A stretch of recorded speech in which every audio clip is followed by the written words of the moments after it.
Welcome back to AM Northwest. From an invitation to Studio 54 to a bow tie worn by Mick Jagger, here with a groovy pop art collection, we welcome back antique appraiser Gary Germer. Great to see you too. again. Thanks for having me back. Okay, you have some really interesting things here. Really interesting. This all came from a collection that a fellow who was that I'm working for was an executive in the record business back in the day in New York. Okay. And he's retired and is downsizing, as everyone does. Yeah. And so can we sell? And they got these things. It's really cool. And I'll show you this. Let's start with this Let's start with the shirt and the tie. These are from a company called Mr. Fish, and this was a brand new thing to me.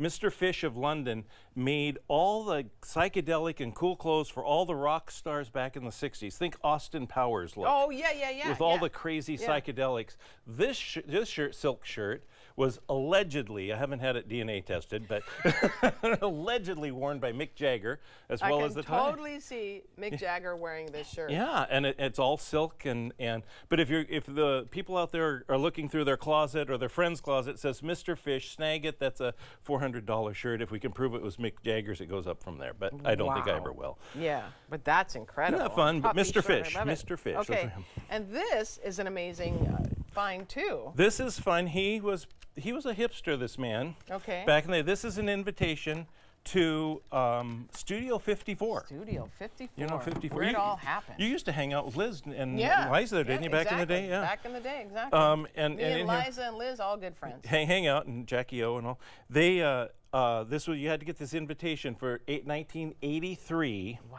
Here, let me shake it, and it'll be great for people to see. There we go. But 1983, New Year's Eve party. And this blows up, and as a balloon, I'm not going to, this heart, and it was an invitation to a Valentine's Day event at Studio 54. Yeah. Become very collectible because it's so iconic, and it was only there for like 3 years. You think they were there forever. It was only there for 3 years? Yeah, it's like really? three and a half wow. years. And a lot happened in those 3.5 years. Yeah, a they lot did. happened. Okay. Seems like yesterday. Seems, yes. An invitation to a wedding? Invitation to, a wedding. Whitney Houston and Bobby Brown's wedding. This is an invitation that he had. And it looks it just looks like most any other. Yeah. And then it had in here in lieu of gifts to give to the Whitney Houston Foundation for Children. That's great. And but what would something like this get you then? It's Whitney Houston is another one that she's just iconic that everybody wants. I think I'm still researching between $500 and $1,000 if somebody would pay for that. Wow.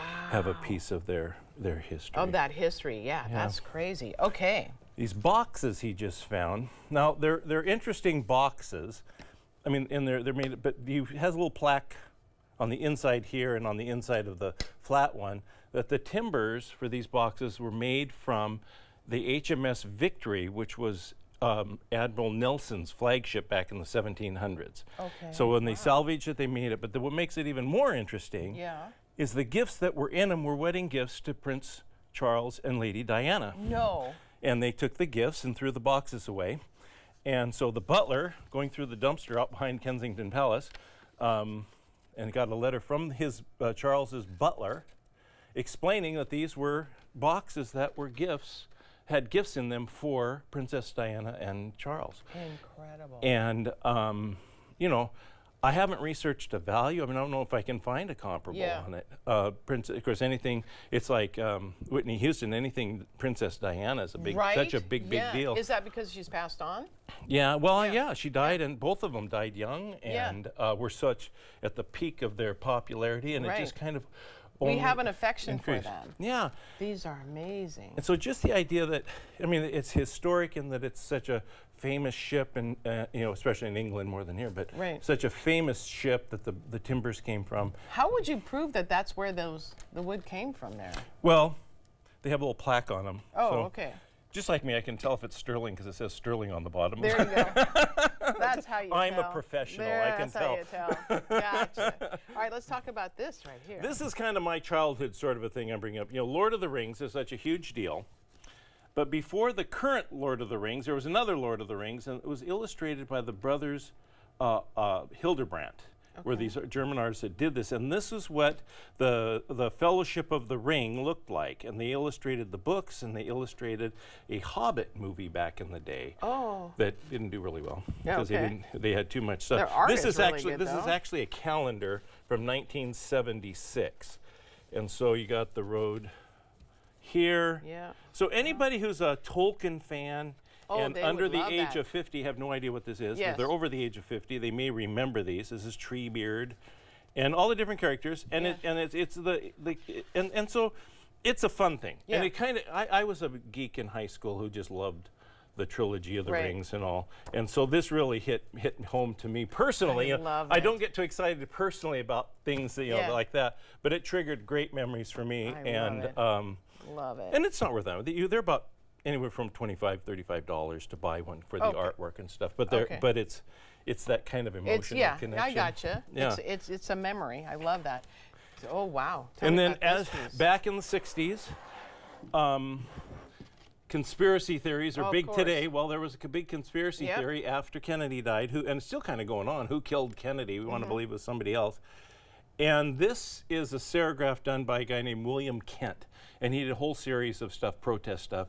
And again, it kind of brings back when I was a Yeah. kid. All this stuff was going on. I didn't know. What do I know? Right.